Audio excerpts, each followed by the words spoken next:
구부의 군사. 무덤. 부서진 비석이 굴러다니고 푸르스름한 도깨비 불과도 같은 것들이 허공에 떠다니는 오래된 무덤터에 한 사내가 모습을 드러냈다. 온통 검은 옷을 입고 얼굴을 가린 그는 주변을 삼엄히 경계하며 한 걸음씩 천천히 옮겨놓다 한 무덤 앞에 이르러서 무릎을 꿇고 앉았다. 이윽고 허리를 숙인 그는 대단히 숙달된 손놀림으로 봉분의 한 구석을 파기 시작했고 머지않아 꽤 깊은 구멍이 생겨났다. 곧 상반신을 구멍으로 집어넣은 그는 한참 안쪽을 더듬다 손을 빼냈다. 그의 손끝에는 반쯤 썩어가는 허연 조각이 들려 있었다. 그가 자세히 들여다보는 그것은 틀림없는 사람의 뼈, 무덤에 묻힌 자의 뼈조각이었다. 신봤다. 그는 이윽고 만면 가득 웃음을 떠올리며 들리지 않게 이 모양만으로 외쳤다. 곧 그는 상반신을 다시 구멍으로 밀어넣었고 한참 무덤 구석구석을 더듬거리다 빠져나온 그의 손에는 순금 가락지가 들려있었다. 허, 대단하구나. 기뻐서 어쩔 줄 모르던 그는 갑자기 들려온 목소리에 황급히 품속의 단도를 뽑아들며 뒤로 물러섰다. 그러나 나타난 인물은 다만 편안한 웃음을 지으며 손을 내저었다. 아니, 불안해하지 말거라. 너를 고발하거나 해치려는 것이 아니야. 순돌이냐? 도적이냐? 무엇하는 놈이냐?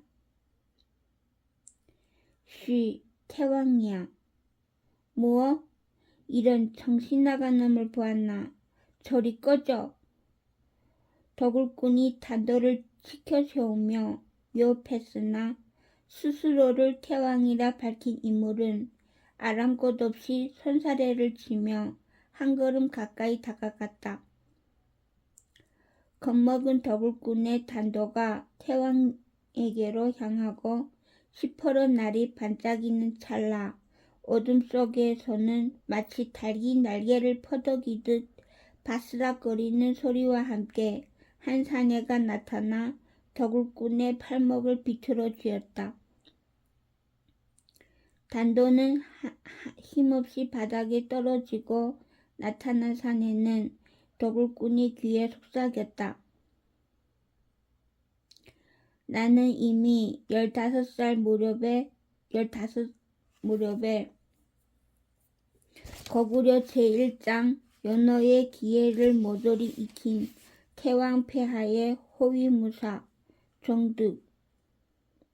사내는 말을 끝내지 못하고 머쓱하니 한쪽으로 물러났다. 혀를 차며 다가온 태왕이 그의 공둥이를 발로 차버린 탓이었다. 곧 태왕은 덕울꾼이 들고 있는 뼈조각에 지극한 관심을 보이며 물었다. 너는 그 뼈를 보고 죽은 이가 부유한지 알 수 있던 것이냐? 정득이 소나기에서 풀려난 덕울꾼은 꺾였던 팔목을 매만지며 썩은 얼굴로 태왕과 정득을 번갈아 바라보다 쯧 소리를 내며 고개를 끄덕였다. 호, 어찌 늦골이 기다랗게 뻗었으니까 잘 먹는 자는 배가 나오게 마련이고 늦골이 뻗게 마련이요. 늦골 외에 다른 뼈로도 짐작할 수 있느냐? 뭐 웬만하면 다 가능하지. 묻은 기름을 만져보아도 알 수 있고 뼈마디가 닳았는지 만져보아도 알 수 있고 모가지가 휘었는지 뻗었는지도 하면 다른 것도 알 수 있느냐? 사내인지 계집인지 뭐 나이는 얼마쯤인지 어느 지방 놈인지 그 정도는 알 수 있소만. 그런데 왜 그러시오? 관소에 고할 것이면 고하고 이 가락지를 뺏을 것이면 뺏을 일이지. 쓸데없는 것은 왜 자꾸. 대단하구나. 구부는 손뼉을 치며 덕울꾼을 칭찬했다. 그러고는 그의 어깨를 두드리며 물었다. 혹시 내 신하가 되어볼 생각이 없느냐? 신하요? 덕울꾼은 기가 막힌 듯 구부를 빤히 쳐다보다 한숨을 쉬었다. 당신이 뭔데? 태왕이라도. 막 짜증이 일어난 덕울꾼은 한 소리 욕설이라도 길게 뱉어내려다 갑자기 입을 다물었다. 어쨌거나 무사임에 틀림없는 정둑이라는 자가 당장이라도 불길이 뻗어나올 것 같은 눈을 있는 대로 부라리고 있는 까닭이었다. 삭슨 줄 테요? 아무렴 주지. 그리고 태왕은 정둑의 품을 뒤적거려서는 묵직한 운덩이 하나를 꺼내어 덕울꾼에게 툭 던졌다. 평생 그만한 크기의 운덩이는 구경해본 적도 없는 덕울꾼은 손이 전해오는 무게에 놀라 눈을 휘둥그레 뜨고는 갓 태어난 아이라도 만진 듯 조심스레 몇 번 쓰다듬어 보다 곧 태왕의 앞에 풀썩 소리가 나도록 엎드렸다. 구부는 씩 웃으며 그를 붙잡아 일으켰다. 헌데 무덤이 어디에 있는지는 보통 어찌 아느냐?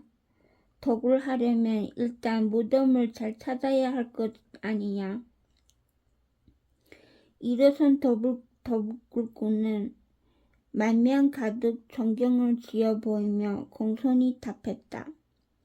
풍수지리에 정통한 자가 따로 하나 있습니다. 그 자가 가라는 곳을 가보면 10중 8구의 무덤이 있어요. 서인도 이제 도가 트기는 했지만 그래도 역시 그 자가 낫기는 낫습니다. 어르신. 그래, 그러면 그 자에게 가자꾸나. 구부는 한껏 기분이 좋은 듯 껄껄 웃으며 덕울꾼과 정둑을 앞세워 걸음을 옮겼다. 니신지? 태왕이야. 풍수사라는 자가 거친 욕설을 뱉으려는데 덕울꾼이 그의 머리를 잡아 누르며 예를 표하게 했다. 이윽고 그에게도 운덩이가 떨어지니 풍수사 역시 즉시 공손한 얼굴이 되어 무릎을 꿇고는 구부가 묻는 말마다 정성을 다하여 답했다.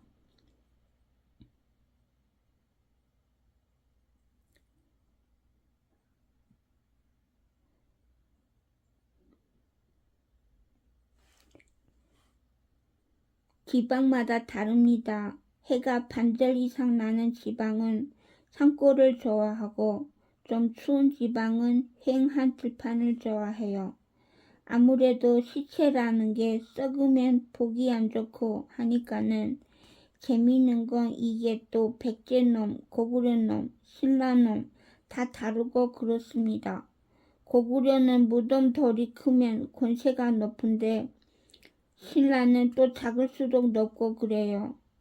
좀 사내답고 계집 같고 그런 냄새가 나라마다 다릅니다. 왼쪽이 막히고 오른쪽이 막히고 이런 건 땅속 물길 때문에 이게 또 너는 풍수를 공부했다면서 어째 공부한 티가 나질 않는구나. 다 웃기는 소리입니다. 풍수 보는 놈들 잡아다 주역 같은 서책 한 권 들고 어디 옛 무덤을 찾아보라 해보십시오. 뭐 하나 찾는 놈 없습니다. 책이 무슨 신령님도 아니고 아니 뭐 소인도 읽긴 읽었습니다. 읽기는 읽었는데 이게 글쎄 감이랄까 생각이랄까 그런 게 더 중요합니다. 책이 이렇다 하면 왜 그럴까? 아, 이래서 그렇구나. 뭐 그런 여하튼 책으로 공부하는 것은 태학의 높으신 선비분들이나 할 일이죠. 허허.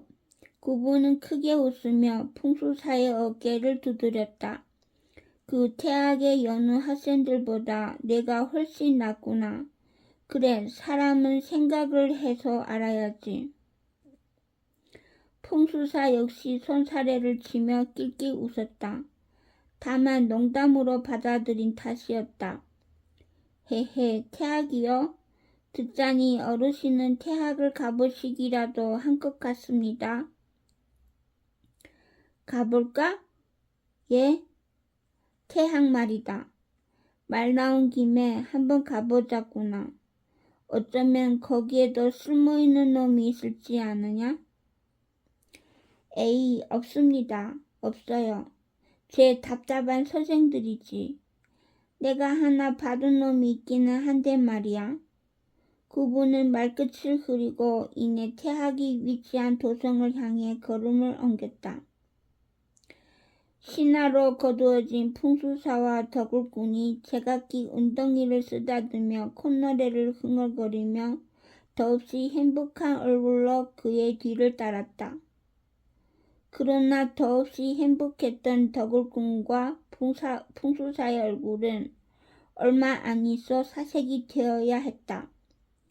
도성의 성문에서 구부를 본 모든 군졸이 일제히 옆으로 물러나며 머리를 조아린 때문이었다.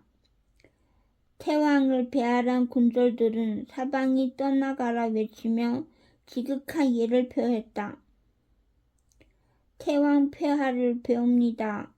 눈이 튀어나도록 놀란 둘은 이후로 구부의 뒤로 20포가 넘도록 떨어져 걸으며 태왕이 돌아볼 적마다 엎드리며 바닥에 이마를 비볐고 그 꼴이 재미있는 구부는 두세 걸음마다 그들을 한 번씩 바라보아 태학에 다다를 쯤 둘은 온몸이 흙투성이가 되어 있었다.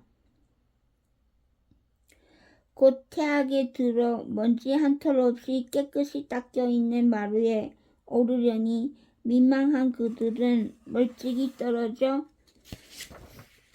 옷을 털었고 그 순간 어디선가 한 젊은 선비가 고함을 치며 그들에게 달려왔다. 잠깐 그대로 있으시오.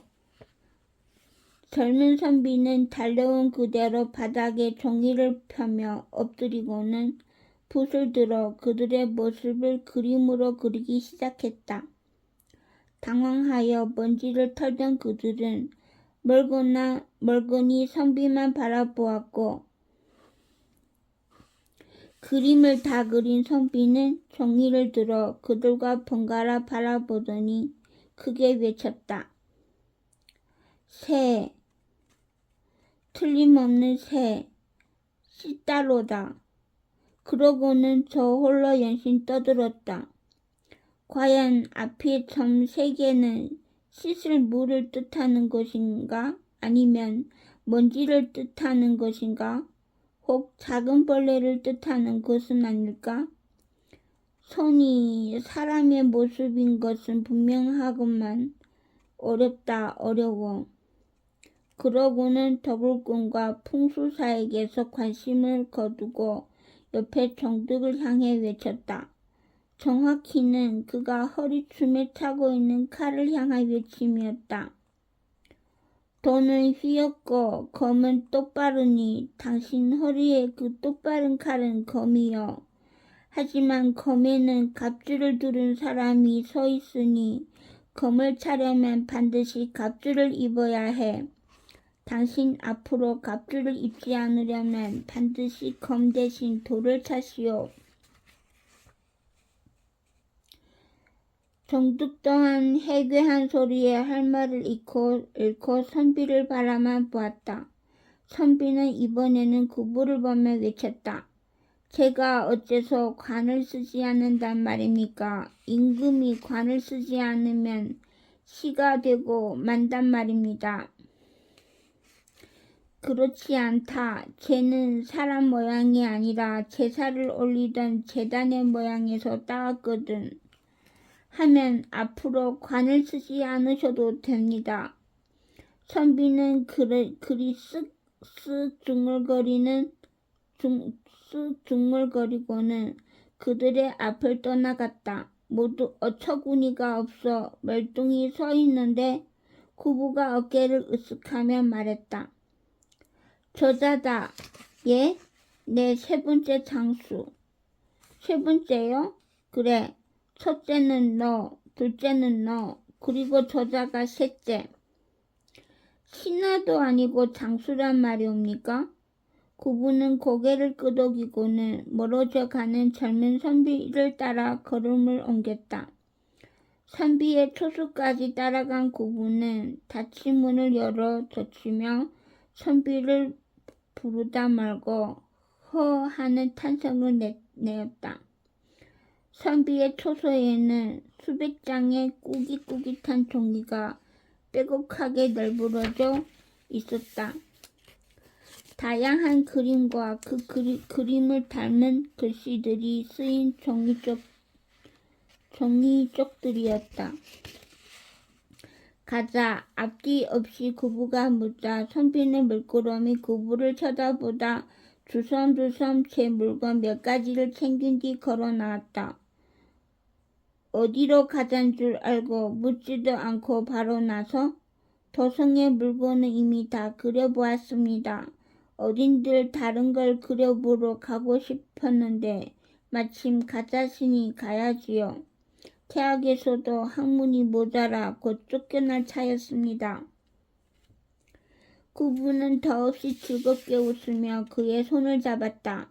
긴 여행을 떠날 것이다. 함께 가자꾸나. 무릎에 행랑을 올린 채 법당 마루에 걸터앉은 단청은 며칠 전 밤 귓가에 머물렀던 그 말을 되새기며 태왕이 나타나기를 기다렸다. 그리고 마침내 눈앞에 나타난 태왕에게로 향한 그녀의 맑은 눈은 애틋함과 설렘 대신 황당함으로 가득 차올랐다. 호위인 종득을 제외하고도 세 사람도 덕울꾼과 풍수사와 선비가 꾀죄죄한 옷을 입은 채 태왕의 뒤를 따라 모습을 드러낸 탓이었다. 그들 가운데서 구부는 그녀를 향해 양팔을 벌려 보이며 당당히 외쳤다. 단청, 보아라, 나의 군대다. 예? 이들이 바로 나의 장수들, 천하를 상대로 싸워 이겨낼 영웅들이다. 어떤가? 참으로 위풍당당하지 않으냐? 아, 고구려 제1의 무사, 고구려 제1의 풍수사, 고구려 제1의 학자, 아니 화가인가? 그리고 고구려 제1의 덕울꾼. 여하튼 모두가 둘째 가라면 통곡할 인물들이야. 나와 함께 싸워줄 인재 중에 인재들이다. 당황했던 그녀의 눈이 구부의 소개를 따라 그 꾀죄죄한 인물들을 쭉 훑으며 점차 부드러워졌다. 함께 할 사람들을 얻었구나.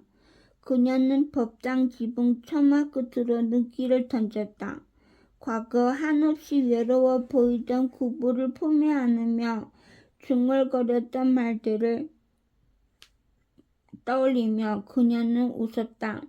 세상 어디에도 엮일 수 없는 사람이라 생각했던 그가 데리고 나타난 사람들이란 또한 하나같이 남과 어울리지 못할 괴짜들이었다. 어울리십니다. 홀로도 지금까지 누구보다 위대한 업적을 세워온 구부였다. 이제 조력자들까지 얻었으니 무엇도 거칠 것이 없으리라. 그리 생각하며 단청은 진심을 담아 마음속으로 구부의 승리를 축원했다. 그리고 보여줄 것이 하나 더 있는데 구부는 단청의 손목을 잡아 끌었다. 법당 바깥까지 그녀를 끌고 나선 그는 손가락을 들어 내성이 있는 쪽을 가리켰다. 아, 내성에는 수십 명의 도공들이 기둥과 담장마다 색을 칠하고 있었다. 문이 5가지 색깔이 서로 얽힌 채 푸른 뜻, 붉은 뜻, 묘한 빛깔을 띠고 있었다. 그녀가 모를 리가 없었다. 틈날 쪽마다 법당에 그려놓던 그녀의 문이었다. 단청무늬. 구부는 그러한 이름을 붙이겠노라며 혼인을 들먹였었다. 문득 빨갛게 달아오른 낯빛을 감추려 그녀는 고개를 숙였고 구부는 가만히 그녀의 어깨를 잡아 품에 안았다. 호, 역시 여인과 사내가 붙으면 좋기만 하구나. 젊은 선비가 어느새 종이에 2 사람을 그려넣으며 외치고 있었다.